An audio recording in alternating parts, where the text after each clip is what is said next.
If we take a look at the schematics, our kick plate has a portion of material removed. Using a tape measure, we can measure in 2 inches. We can then use a square to measure up 2 inches.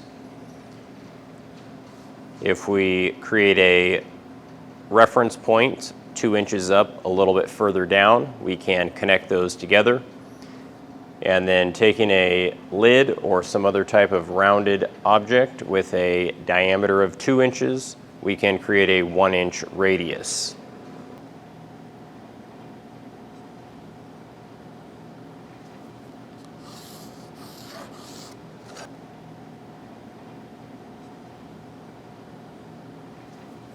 We can then cut this out on the bandsaw, making sure that we leave the line so we can sand down to the line.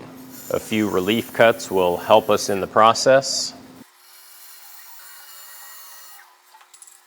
We can then clean up that radius on the spindle sander, followed by the belt sander for the ends and the belt sander for the length of our longest cut. And with that all sanded, we're looking pretty good.